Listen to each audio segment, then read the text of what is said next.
social media asking if I wanted to come and experience Europe's largest automotive rally, and I said yes. So I went to the airport, hopped on a plane. I wasn't scared at all. No, this is scary. I mean, it is a bit nerve-wracking when you just get messaged out of the blue asking you want to go to Czech Republic. They brought me down. They want me to film this rally. This is not sponsored or anything. I am just here to see some incredible cars. So upon landing, we hopped into a BMW X5M and made our way to here, the Autodrome.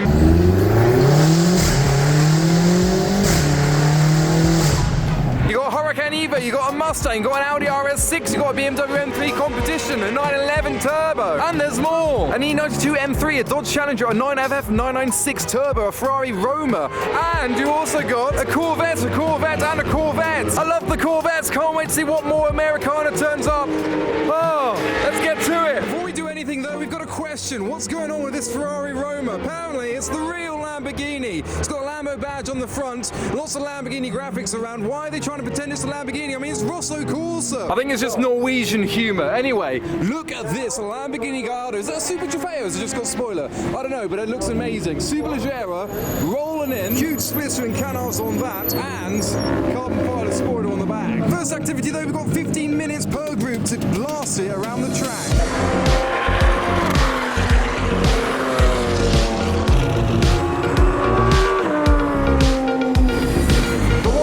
Enjoy their sessions around the track. The next stop is the overnight stay at the hotel. We've got a lot more to come, so I'm going to choose one of these cars. I mentioned the Americana was grand, so I've chosen a Hellcat, because why not? Are you going to ride with us? This is my first time in a Hellcat. Specifically, this is the Hellcat Red Eye, and we're about to go through a tunnel, so not a bad start.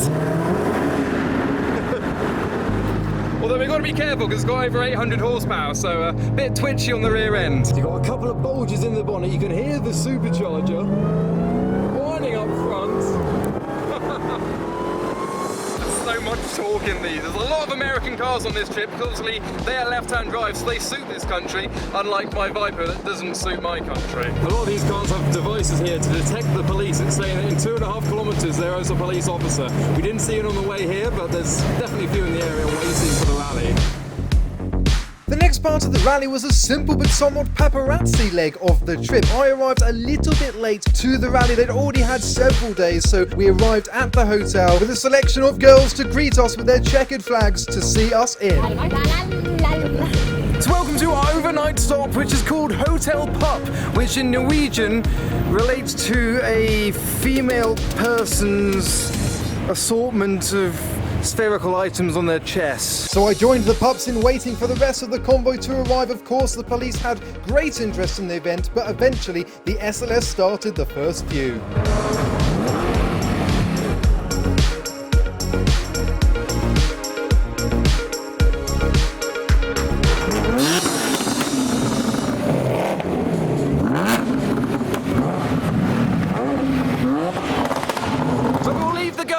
Because I can hear some revolutions in the distance as all the traffic is building in the town centre. I have no idea what town this is, but it's grand. There's metallic bronze on an E60 BMW M5. And the police have tried to escape, but they cannot because of the traffic and the overtaking of the bus. It's all quite awkward now. And only that will provide a temporary halt of revolutions whilst that occurs. Not that the Taycan can provide. Oh look, the cheeky Audi just kind of blitzed in front of it. They could have let the police go. The female officer in the passenger seat was filming all the cars, probably for herself. I doubt there's any kind of policing going on there. Ah, yeah, you see? The police go, and the revolutions begin.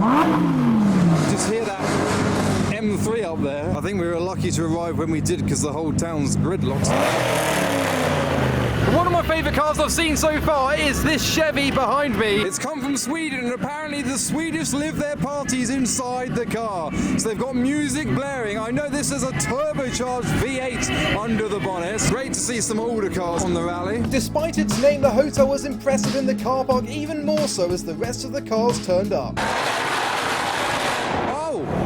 There's a GTR in traffic. That's there. The views around town were just as impressive too, but I ended up within the hotel to check into my room. So up the lift I went to number 142 and was greeted by one of my grandest rooms ever. But why not first give you a little tour of my hotel room with this very large and tall ceilings and doors. So, welcome to the master suite. It's got a fridge that is open, so we can play a game of what's inside your fridge. All very expensive and valuable items. Look, they've got prices on it. $6.90. That's about... oh, that's not too bad. You've just got boob written everywhere in Norwegian. The bed's comfortable enough. You've got a pillow menu. I'm guessing this isn't a menu of pillows. It's a menu of pillows. Anyone in the cupboard? Good. And here is the bathroom. Oh, it's not a bathroom, it's a shower room. And for double glazing, they've gone for double doors. That's the method they used. And then we've got some cars down here. Lovely. In the festival hall of the hotel was the evening's entertainment for all guests of the rally. We sat down with some drinks to watch a magician work his magic, literally. Some tricks I'd never seen before myself, but I later retired back to the room after a quick final look at the cars outside.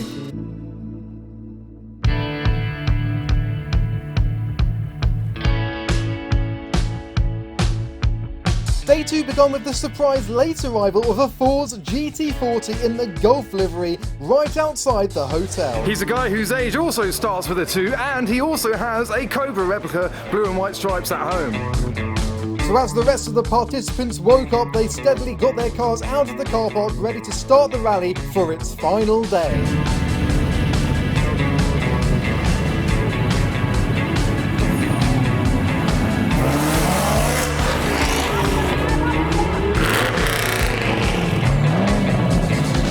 Surprise I saw in the car park last night was an E30 BMW. It sounds boosted. I didn't see this at all on the rally yesterday. For the final day, I was in the Audi camera car and had to make the most out of being sat in the back. So we left the rally ourselves past the girls and the ever so entertained fanboys and paparazzi and embarked on the windiest leg of the trip so far, through the mountains, together as a great bunch of people with no interest from the police at all.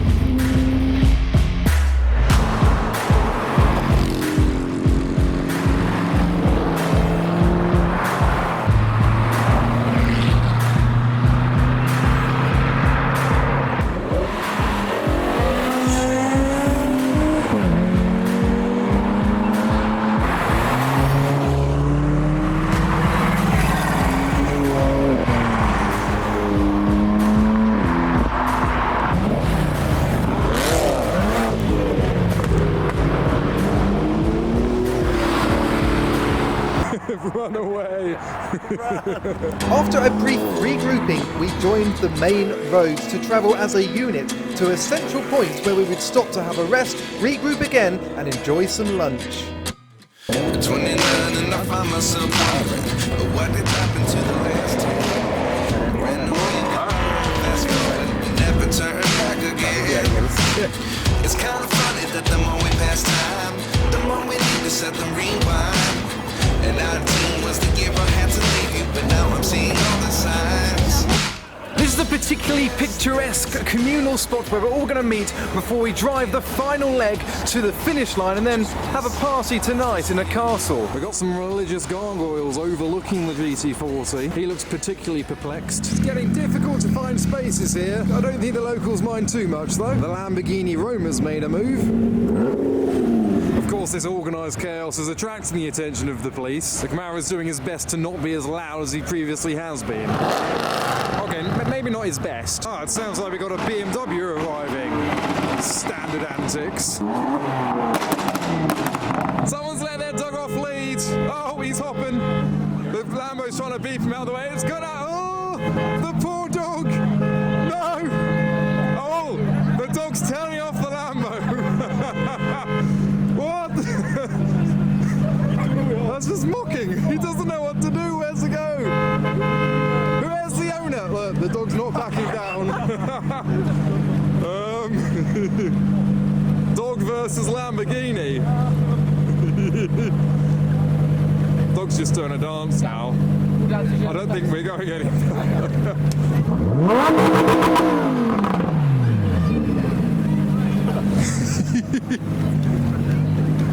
dog's just mocking the Lamborghini now. Oh, here he comes. Do you think he wants a treat? Oh, there we go.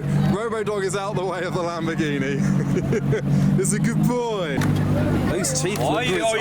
Oh, sprightly. He has such a personality, this dog. Hello, mates. But now the cars are getting ready to leave, I'm going to get a start-up of this GT40. It's made by GTD. They are a British company. It's got the 5-litre V8 and the starter motor died, so they're going to need to bump start it. There we go. But the next stop is the finish line, so we're going to get a jump start and try and capture everyone rolling in the grand finale before tonight's party in a castle.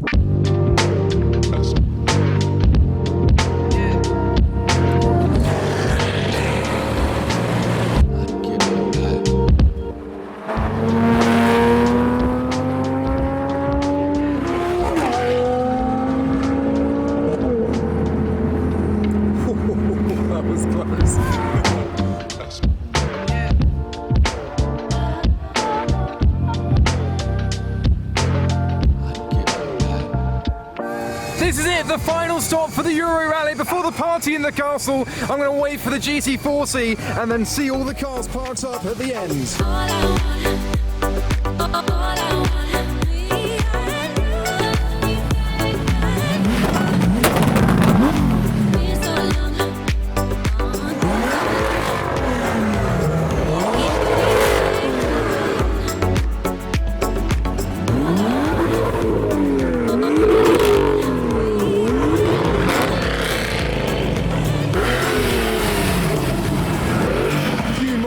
German cars, the AMG revving in the orange mist, and the M2.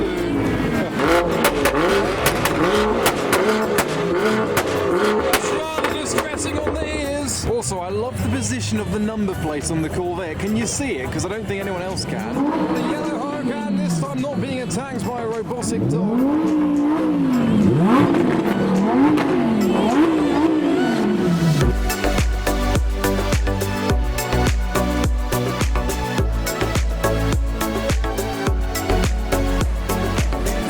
Team Diamond with their sparkly stripes and the SLS Roadster with almost snakeskin wrap over it. But there seemed to be no sight of the GT40. Apparently he might have gone straight to the next stop, which is the hotel. But this is the conclusion of just the last 2 days of the EuroRally. We saw racing around a track, we saw police trackers helping us guide our way to the Grand Hotel, and then today's journey through the picturesque roads to here, the final resting stop of the tour. But it's not the final resting stop for me, because I don't rest. I've got the AdamCNights meet to get back to this tomorrow, which requires a 5 AM start. But first, the party in the castle. Can't miss that. But going back to the robotic dog that we saw earlier, it can work using AI or can be manually controlled. So you're actually watching this dog interact with the crowd without any human control. It can wave, it can jump, it can dance, it can sit, it can do anything it wants to do, like a real dog. But once all my virtual treated ran out, we found the GT40 at the hotel where all the other cars had started arriving into its car park. With its wonderful views. Until it was time to once again check in to my room. Not quite as grand this one, slightly echoey, and look, it is a bathroom.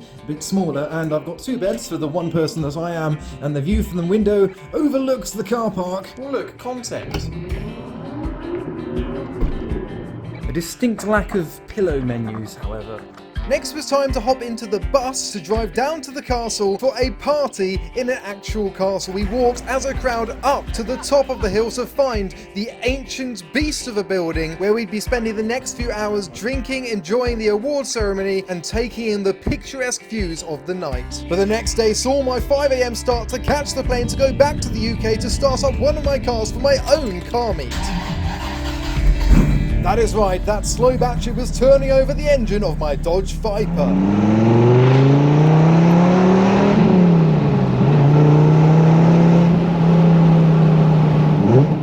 And if you want to join me at one of my AdamCNights meets that I'm heading to here, it's on the 2nd Wednesday of every month.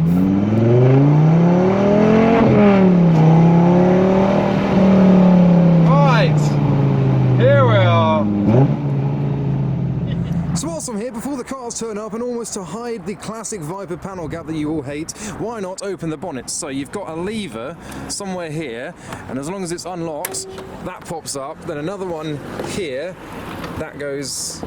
Wait, I can't... There you go. Lift up that, and then, ideally with two people, but if you're just the one... Okay, there you go. Thus revealing the engine. I think we also have the pleasures of an MG owners club here as well. I mean, I will take credit for this because I'm an MG owner, but I'm pretty sure this is a separate thing. It's providing a great variety. Alongside the likes of an R35 GTR and a split screen camper, it's very well welcomed. Well welcomed? Is that a thing? Look, the fans, they're waving. Of course, I'm typically used to filming the Japanese market, such as the R34. You can see the camber on the front of that. And of course, it's next to the R32 GTR and the pink Mark II MX-5. But as the evening is drawing to a close, we have a chaser, and look, it's silver. That is an incredibly rare colour for a chaser. JZX 100 Toyota Chaser in silver. But the point of the AdamCNights meet is to talk to people and have a good time. So I haven't really filmed much, and as you can see, a lot of the cars have left. So another great turnout at the AdamCNights meet. Remember, it's the second Wednesday of every month, so I'll see you next month, but I'm going to get back into the Viper, go home, and, well, I was going to say calm down after a long few days, but I'm actually going to Le Mans tomorrow at 5 AM. Also, look, thank you to who gave me the Cobra, and Last Chance Recovery gave me this box, which is a Vertex Toyota Chaser. So maybe that will replace the Hot Wheels one on my dashboard, because it's got the correct body kit, 1:64 scale. Amazing. So I hope you enjoyed that video from the EuroRally, and then over to Stratford upon Avon for the AdamCNights meet. So I'll see you next month, the second Wednesday of every month. There's a date here, I can't kind of figure that out in my head when it is, but yeah, second Wednesday of each month is when we host these meets here at the Piston Club. But for now, thanks for watching.